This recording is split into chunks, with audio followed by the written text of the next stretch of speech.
Un jour un objet, bonjour.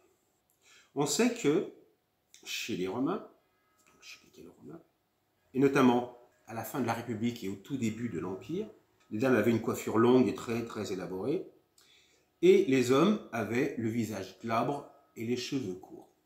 À la fin de l'Empire, durant les invasions barbares, il en était tout autrement. Chez la plupart des tribus germaniques, l'homme libre n'a point d'autre signe extérieur de sa condition d'homme libre que sa longue chevelure.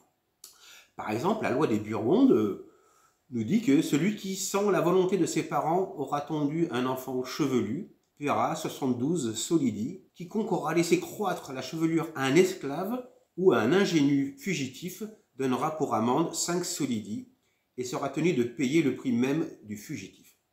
Chez les Lombards, d'ailleurs le mot lombard viendrait de longbear, dans longue barbe, la barbe se porte longue. Et donc chez les Germains, aucun fer ne devait toucher la barbe. Ces deux objets ont été trouvés dans un contexte d'antiquité tardive, sur le site de l'Arena, occupation burgonde. Cet objet assez exceptionnel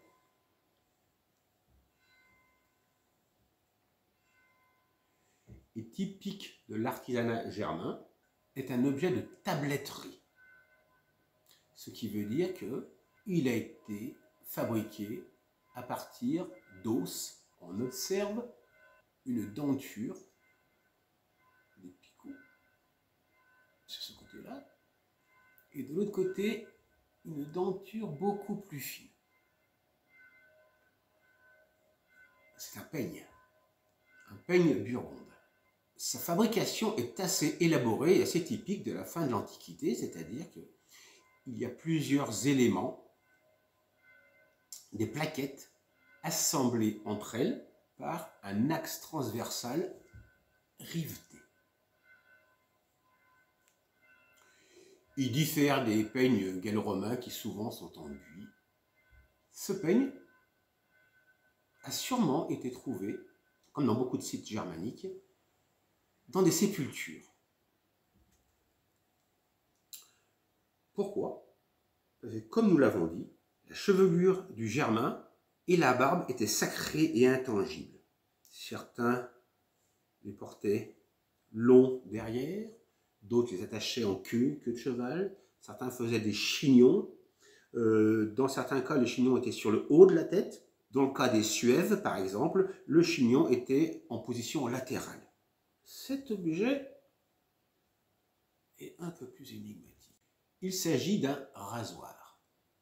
Il avait sûrement une poignée en matière organique, périssable, et le tranchant permettait le rasage.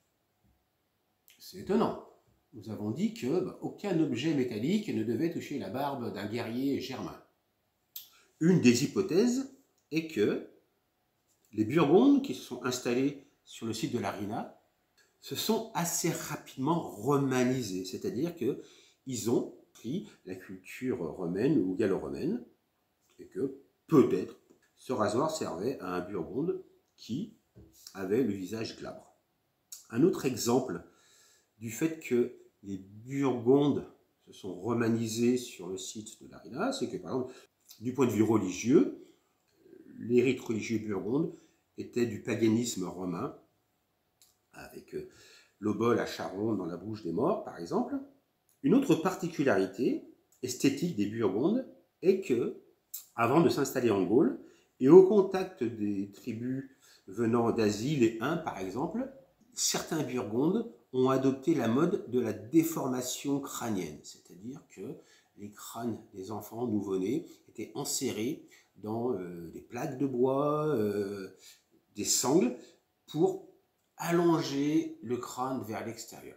Sur le site de l'Arena, nous avons trouvé qu'un type de déformation crânienne. Ce qui nous montre aussi que ces Burgondes, sur le site de l'Arena, c'était déjà romanisé. D'ailleurs, certains archéologues et historiens emploient le terme de gallo-burgonde. Donc, peigne en os, technique de tabletterie, décor osselé des petites ocelles.